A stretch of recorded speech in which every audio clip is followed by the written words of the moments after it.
Blades, what a start to the season. Would we be sat here after 2 games expecting us to have nothing on the board? Probably not. After the way we ended last season, the disappointment of the playoff final, we needed to move on, hit the ground running, and it's not happened. But is all lost? No, it's not. Let's look at 𝗬𝗲𝗍𝗍, let's look at the owners, and let's look at the way to take Sheffield United forward. Which players have we lost? We've lost Sousa, and we've lost Brewster, and we've lost Anel. 2 out of those 3, yes, they're probably going to be big misses. The other players that are on the fringe that could go, 𝗍𝗲𝗍 we could lose, Michael Cooper we could lose, hopefully not, keep hold of them, and it's looking okay. We then need some quality additions, but we need the owners to back Ruben to bring these additions in. Is he holding on to get the right person? I hope so. Is he not just buying rubbish, which previous managers have done, panic buys? Hopefully this is the case. We may have to grin and bear it for a few weeks, but I think it will turn round. Now we've got to look at ourselves as fans and supporters of this club. You know, booing your own player off in the first game of the season, come on, get a grip. Yes, we all know it was a shocking performance, but that is not the way to do it. Then I see scenes after the game at Swansea yesterday where we're getting at our own players. We see our star player Gus getting in altercations with the fans. You know, that's not the way to do it. It's really, really disappointing to see, and we really need to get behind them, support them, stop being so negative. Every time I hear our fans, at times it annoys me. I'm not saying I'm right, I'm not saying I'm gospel, no, you know, everyone's entitled to their opinions, everyone pays the cash to go and they're entitled to have their opinion.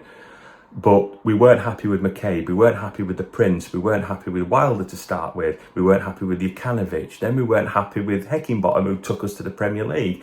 Then it turns round, then we want rid of people. This instant gratification, Blades, it has to stop. We're building. Look at the successful clubs in the Premier League. The teams that have gone up and stayed there have built over a number of seasons. Yes, it's not a foolproof model, but if we don't go up this season, the owners have got cash. They've got money in the bank. Okay, we lose parachute payments, but let's build. Do we want to be a yo-yo club going up or down, or do we just take time, pause, have a couple of seasons in the Championship, build and go? And then stay in the Premier League, because that ultimately has to be the aim for this club, and I think we will get there in time. The problem being is 𝗍𝗍 will not be given time. The fans will be on his back. Will the owners lose patience? Is promotion expected? And this is where we need the owners of Sheffield United to come out and say, what is the plan? Is it a 2-year plan, a 3-year plan? Is it expected to go up this season? Is it a case of, you know, we're in the bottom 6 in a month's time, then thanks Ruben, off you go? We need to know what is happening, but we also need to back the manager. As ever, I'm positive. I always put a positive spin on things. I came on here and said Paul Heckingbottom was the right man for Sheffield United when Wilder went last time. Is Ruben 𝗍𝗍 the right man? Only time will tell, but he's got to have a chance to build his team, his players, his formation. As with any new manager, it will take a little bit of time, and we've got to accept that it will be time needed. If we can keep hold of Gus, keep hold of Coops, and then add a couple of quality additions in, centre-backs absolutely 100%, probably one more midfielder as well, but their signs are good. And then if we can get someone who can bang in 25 goals alongside Ty, we're laughing. It's going to be a hard road. It's not going to be an easy season, but we can go on a run of 10, 12 games without defeat, winning 9 or 10 of them, and we can get ourselves, you know, on the cusp of the playoffs, get on the run and turn round. Let's have a look at how things stand at Christmas. Let's see where we go from there. Blades, please, please, please, take a minute before you criticise. Have a think. Get behind the guys. Get behind the team. Give them your full support. We're all Blades, aren't we? Come on, we can do it. Hi, 𝗵𝗵𝗴 here. Good to see you all. Back from exile, back from the wilderness, but still a Sheffield United supporter as ever before, and still wanting to talk about the Blades and their progress, etc. This season's been a really poor start to the season, has it not? Let's ask these questions as to why. You know, for a start, I don't blame 𝗬𝗲𝗍𝗍. I think he's a new boy on the block. He's young. He's got different ideas, and he's a passionate person who wants the best for Sheffield United. Where are we going wrong as a team, though? Well, for a start, there's been a massive hemorrhaging of talent and staff out of the door. We've lost a lot of key players that made last season what it was. Okay, it didn't end very well, but the triumphs that we had from last season came from some certain areas within the team that we don't have anymore. We've still got the core spine of the team, we've still got talent in there, but we still are fragile in areas, in particular at the back. We brought in Tyler Bindon. I don't think Tyler Bindon is anywhere near Championship standard.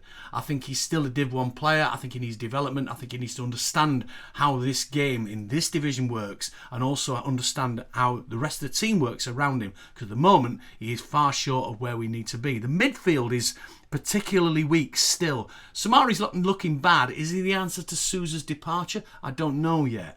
I think he's got capability. He looks a strong individual, but alongside 𝗍𝗍𝗍𝗶, who I think is far short of where we should be midfield-wise, to be able to stamp our foot and our authority on the game and get control of that midfield and move the ball up the pitch. I think that 𝗍𝗍𝗍𝗶 is still lacking of those qualities. I know a lot of people disagree with me. So where do we need to be? We need to reconfigure. We need Gus and we need 𝗚𝗿𝗲 working as a pairing, much of the same way as we used to have 𝗦𝗽ecie and Morgan Gibbs-White working behind the front man, which was Billy Sharp back in 4 or 5 seasons ago. Those two caused havoc for defences. Once they got the ball and they turned around, they were moving forward. They had defences on the back foot, and they were backpedaling all the way. They didn't know which way they were going to go, and I think Gus and 𝗚𝗿𝗲 can do that for us. I think playing them as wingers and as auxiliary midfielders is just a waste of time and a waste of their talent. But in the other areas, obviously, we've got gaps in the team which need patching up, and it's up to the board now to support the manager and get their hands in the pockets and use this supposed 30 million that we've made off sales to buy some decent players. The transfer window is closing shortly, and we need to be right in there, right up to the last minute, bringing decent players in, Premiership level players. I hasten to add, and not something that they've concocted off AI. These need to be people who are going to be holding shirts up, red and white shirts, and we're going to be thinking, great signing.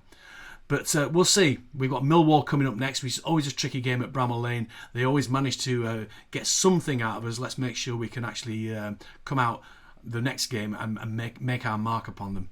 Anyway, up the Blades. See you soon. There's 2 words that come to mind for me for where we are this season. Well, 2 words that I can say actually on a YouTube channel. That's self-inflicted, or actually more specifically, owner-inflicted. When you have such a successful team that just misses out, and then you decide to sack the manager, and then you decide to sell arguably 2 of our top 3 players, maybe top 4 players, and don't bring in replacements, and don't communicate to your fans, and don't back the new manager you hired, you are just shooting yourself in the foot as an ownership group. This is the best chance we are going to have, or should have been the best chance we were going to have, of actually getting up. As Ollie has reported on this channel, we're in the last season of parachute payments. The money dries up after this. And to not have a plan in place for games that should be winnable games. When we saw the fixture list come out, Swansea and Bristol City to open the season, I think most fans had their eyes on 6 points, 4 minimum. And instead, we went 4-1 and 1-0. 4-1, the defense looked a mess. 1-0, we were toothless in attack. So tell me, how are we making improvements? When you decide to sack such a successful manager, I think you really have 2 options. You bring in a replacement with a promotion pedigree that's got promotion on his CV. And if you don't, which we didn't, then you make sure that you're going to back the new manager. Because of course the new manager is going to want to play his own style. He's going to want to play his own system. He's going to have his own players. So we've essentially hamstrung 𝗍𝗍𝗍𝗍 before a ball's even been kicked. And the transfer window is ticking to a close. We're reading rumors, but nothing really concrete. The latest rumor I read today is that Tyrese Campbell could be on his way out the door to Everton. Do we have a replacement for him? So what is the plan from the COH ownership group? We don't know, because they don't talk to us. They don't communicate. So when we're looking at who to blame, I didn't want 𝗍𝗍𝗍𝗍 either, but you could have anybody in there right now. They wouldn't be backed, so I really can't even judge the manager on the back of 2 games. The players are probably being asked to play a new style that they weren't playing under Wilder. That does take longer to acclimate to. But they're also playing without 2 of their top 4 players from last season. We just are rudderless. We're toothless. There's no plan. And I don't see how it gets better.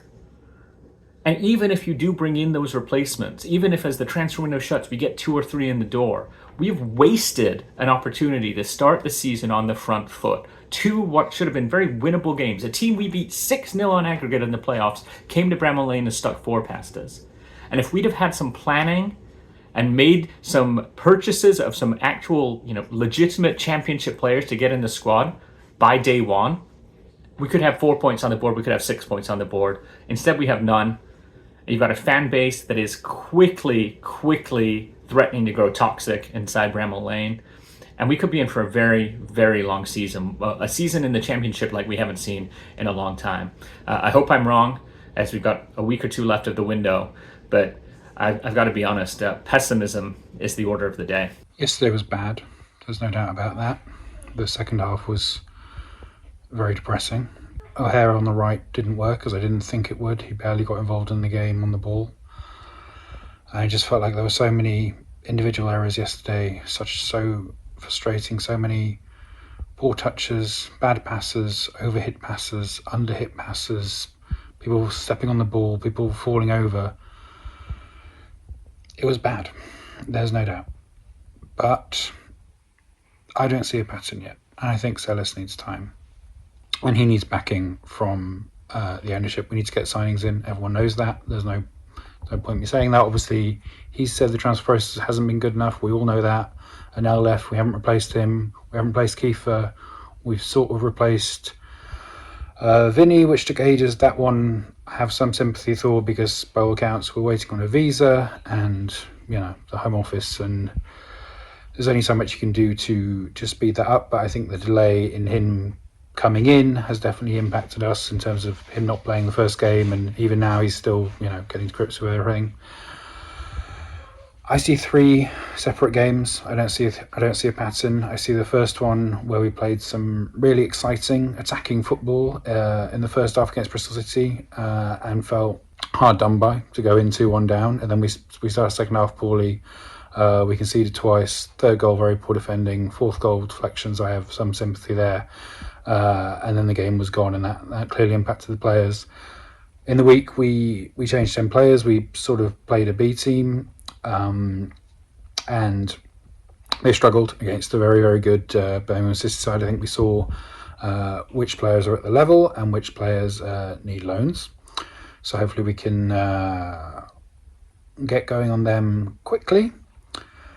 And then, as I said, yesterday was bad. I felt a lot of it was down to individual execution, and obviously as the game went on, things seemed to get worse, which is concerning. I thought we had some okay passages of play in the first half, some bright stuff. I thought that Brooks looked bright when he came off the bench, and he's a must start for the next game for me. But I think it's hard, but this is the time for cool heads. This is time for calm. This is time for patience. This is time to act in the transfer market. 𝗨𝗪 seems positive on incomings, so get a few in, lift the mood, and there's a reason we appointed 𝗨𝗪. He's got a good reputation. He's got a lot of experience. We need to let him work. We need to keep the faith, and we need to support him. 𝗚𝗿𝗚𝗿𝗚𝗍